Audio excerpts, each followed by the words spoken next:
আপনি আপনার সুন্দর একটা লোকেশনে রেস্টুরেন্ট ওপেন করেছেন, সেটার মধ্যে সিলেক্টিভ কিছু আইটেম সিলেক্ট করেছেন, তারপরে হচ্ছে স্বাদ এবং পরিবেশনা সবকিছু ঠিকঠাক রেখেছেন। কিন্তু আপনার টার্গেট কাস্টমার কারা?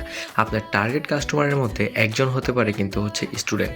আর স্টুডেন্টদের জন্য আপনাকে যেটা করতে হবে সেটা হচ্ছে যে স্টুডেন্টদের জন্য স্টুডেন্ট মিল বানান, স্টুডেন্টদের অফার দিন, স্টুডেন্টদেরকে বিভিন্ন রকমের গেমে পার্টিসিপেট করান অথবা তাদের জন্য এক্সট্রা আইটেম নির্বাচন করুন, তার দাম কম রাখুন। এইসব কারণে কিন্তু স্টুডেন্টরা আপনার রেস্টুরেন্টে বেশি আসবে।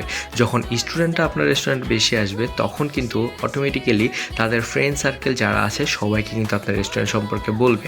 যখন ফ্রেন্ড সার্কেল সবাই আপনার রেস্টুরেন্ট সম্পর্কে জানবে তখন কিন্তু তারাও আপনার রেস্টুরেন্টে আসতে আগ্রহী হবে এবং তারা কিন্তু তাদের ফ্যামিলিকে সাথে নিয়েও আসবে অথবা তাদের অন্য নতুন ফ্রেন্ড সার্কেলকে নিয়ে আসবে। সো আপনার টার্গেট অডিয়েন্সের মধ্যে অথবা আপনার টার্গেট কাস্টমারের মধ্যে অবশ্যই কিন্তু স্টুডেন্টদেরকে রাখতে হবে এবং তাদের জন্য কম দামে সুন্দর পরিবেশনায়, সুন্দর স্বাদে এবং কম্বো কিছু স্টুডেন্ট প্লেটার রাখুন।